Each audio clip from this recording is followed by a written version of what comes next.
সুজাদ, নদ নদীর পানি এখন কতটা উপরে? গতকাল বন্যা সতর্কীকরণ কেন্দ্র বলেছিল টানা 2 দিন অতি ভারী বৃষ্টির কথা।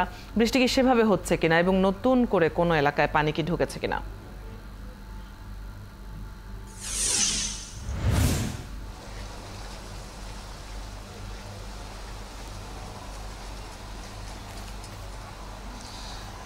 অদিতি, দেখুন, ভালো খবর যেটা হচ্ছে যে গত রাতে সিলেটে বৃষ্টি হয়নি, পাশাপাশি ভারতের চেরাপুঞ্জিতে কোনো বৃষ্টি হয়নি, যার কারণে সুরমা নদীর পানি কমা শুরু হয়েছে এবং সকালে সিলেটে যে বৃষ্টিটা হয়েছে সেই বৃষ্টিতে আসলে তেমন কোনো প্রভাব পড়েনি।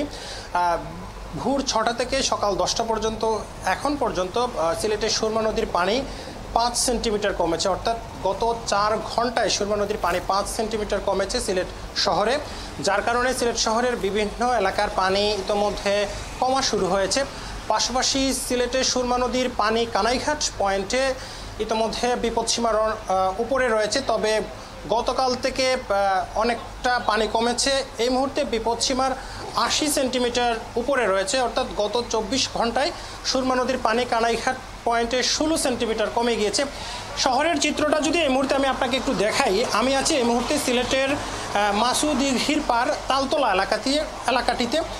গতকাল যেখানে এই এলাকাটিতে হাঁটু সমান পানি ছিল, আজকে কিন্তু এই এলাকার পানি অনেকটা কমে গিয়েছে এবং সময় যত যাচ্ছে এই এলাকা থেকে কিন্তু পানি নামতে শুরু করেছে। তো সাধারণ মানুষ যারা রয়েছেন নগরবাসী, তারা আমাদেরকে বলছেন যে যেহেতু নদীর পানি এই মুহূর্তে কমা শুরু হয়েছে, বিপদসীমার নিচের দিকে যাচ্ছে, সেজন্য সিলেটের যে সকল ছড়া, ড্রেন, খাল, কালভার্ট রয়েছে সেগুলো যেন সিটি কর্পোরেশন দ্রুততার সাথে পরিষ্কার করে। যদি দ্রুততার সাথে সেটি পরিষ্কার করা হয় তাহলে কিন্তু পানি দ্রুততার সাথে নেমে যাবে, যেহেতু সুরমা নদীর পানি কমছে। সবশেষ পানি উন্নয়ন বোর্ড আমাদেরকে যে তথ্য দিয়েছে, তারা বলছেন যে ভারতের চেরাপুঞ্জিতে কোনো বৃষ্টি হয়নি, সেজন্য কিন্তু পানি কমছে এবং আগামীতে যদি বৃষ্টি না হয় তাহলে নদীর পানি আগামী 3-4 দিনের মধ্যে কমে যাবে এবং সিলেটে বন্যার উন্নতি হবে।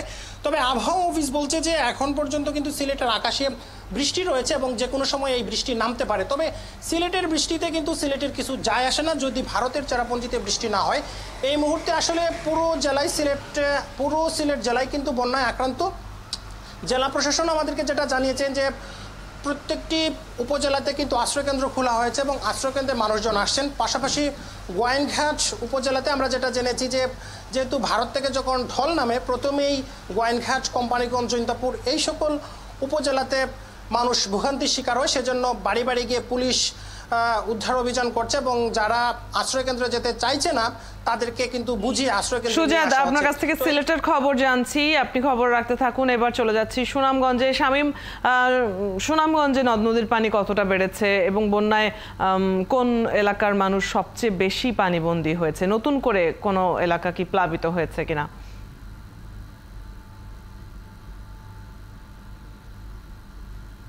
পানি বাড়েনি, পানি 16 সেন্টিমিটার কমেছে, যদিও এখন বিপদসীমার উপরে আছে।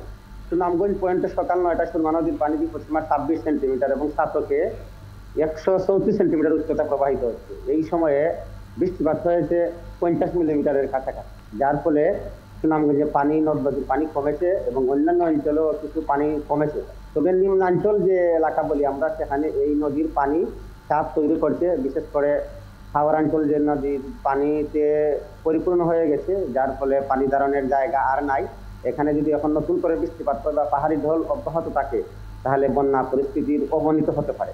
আর আমি আশ্রয়কেন্দ্র বিষয়ে খুব খবর নিয়েছিলাম, জেলা প্রশাসনের সঙ্গে কথা বলেছি, তারা জানিয়েছেন 541টি আশ্রয় কেন্দ্রে ইতিমধ্যে প্রায় 18,000 বন্যার্থ আশ্রয় নিয়েছেন এবং তাদের জন্য শুকনো খাবার, রান্না করা খাবার এবং জিআরের চাল প্রস্তুত রয়েছে। বিচ্ছিন্নভাবে বিভিন্ন জায়গায় সেগুলো বিতরণ করা হচ্ছে, তবে পর্যাপ্ত নয়। স্থানীয় মানুষজন বন্যা আশ্রয় কেন্দ্রে নিজের যা সঞ্চয় আছে তা নিয়ে এসেছেন এবং তা দিয়ে তারা আপাতত চালিয়ে যাচ্ছেন। আর স্বস্তির খবর হচ্ছে মেঘালয়ে গতকাল বৃষ্টিপাত হয়নি, কারণ মেঘালয়ের বৃষ্টি প্রাঙ্গানের মধ্যেই থাকে হাওর বাটির জনপদ সুনামগঞ্জ, যে কারণে মেঘালয়ে বৃষ্টি হলেই 5 থেকে 6 ঘন্টার মধ্যেই পানি নেমে আসে বাটির জনপদে এবং বন্যা পরিস্থিতির সৃষ্টি করে। আপনাকে জানিয়ে রাখি, সুনামগঞ্জ স্থানীয় সরকার প্রকৌশল অধিদপ্তরের নির্বাহী প্রকৌশলী আমাকে জানিয়েছেন বন্যায় তাদের প্রায় 90 ভাগ অভ্যন্তরীণ সড়ক বিচ্ছিন্ন হয়ে গেছে, যোগাযোগ বিচ্ছিন্ন। এখন সেসব স্থানে নৌকা চলছে। আমি এখন এমন একটি স্থানে দাঁড়িয়ে আছি, আপনি দেখতে পাচ্ছেন একটি পৌর শহরের একটি রাস্তাঘাট, এবং এখানে প্রায় সমান পানি। এখন কালীপুর নামে একটি জনপদ আছে ৯ নম্বর ওয়ার্ডের, সেখানে পুরোটা গ্রাম প্লাবিত এবং মানুষের দাঁড়ানোর জায়গা নেই। আমি যদি একটু দেখাতে চাই আপনাকে, তাহলে বাস্তবতা আরো একটু ভালো করে দেখা যাবে। এটা হচ্ছে কালীপুরের একটি সড়ক। এই সড়কে সবসময় যানবাহন যাতায়াত করে এবং ব্যস্ত একটি শহর, কিন্তু এই সড়কে এখন পানি, নৌকা চলাচল করছে। আমরা আশপাশে যে একতলা বিশিষ্ট বাড়িঘর আছে, সেই বাড়িঘরগুলো পানিতে অনেকটা তলিয়ে আছে। রাস্তাঘাটের পাশাপাশি বিভিন্ন জায়গায় যে আশ্রয় কেন্দ্র, সেগুলো মানুষ উঠছে। এই মাছের পুকুর সুনামগঞ্জে, আরেকটি তথ্য আপনাকে জানিয়ে রাখি, সুনামগঞ্জে প্রায় ৩,০০০ পুকুরের মাছ ভেসে গেছে, যার অর্থমূল্য প্রায় ৬০০ কোটি টাকা বলে জানিয়েছেন মৎস্য অফিসার মোহাম্মদ শামসুল করিম। এভাবে অনেক কৃষকের, এখন যেহেতু ফসলের সময় না, যা এই ফসলের নষ্ট হয়েছে কম, কিন্তু মৎস্য সম্পদ এবং গবাদি পশুর যে খড় প্রাকৃতিকভাবে আহরণ করা হয় খাওয়ানোর জন্য বর্ষাকালীন সময়, সেই খড়গুলো তলিয়ে গেছে, যে কারণে গবাদি পশু নিয়ে বিপাকে আছেন হাওরের কৃষক। শামীম, আপনার মাধ্যমে আমরা সুনামগঞ্জের পরিস্থিতি দেখছি এবং জেনে নিচ্ছিলাম। নিশ্চয়ই সতর্কতার সাথে সংবাদ সংগ্রহ করবেন আপনি। এবারে চলে যাচ্ছি হবিগঞ্জে। শাকিল, খোয়াই নদীর বাঁধ ভেঙে পানি প্রবেশ করেছে লোকালয়ে, তো শহরেও কি বন্যার পানি প্রবেশ করেছে কিনা, আর প্রশাসনের পক্ষ থেকে যে উদ্যোগগুলো নেওয়া হয়েছে সেগুলো সম্পর্কেও জানাবেন।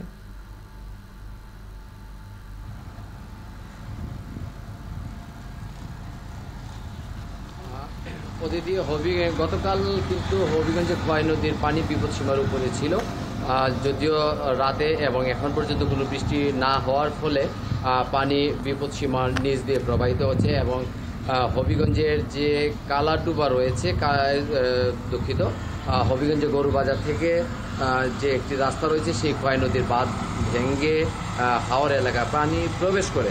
আমি এই মুহূর্তে দাঁড়িয়ে আছি বানিয়াচং উপজেলায়। সেই উপজেলা এখন পর্যন্ত হাওর এলাকায় পানি প্রবেশ করেছে এবং কুশিয়ারা এবং কালনী নদীর পানি বিপদসীমার কিছুটা উপরে রয়েছে।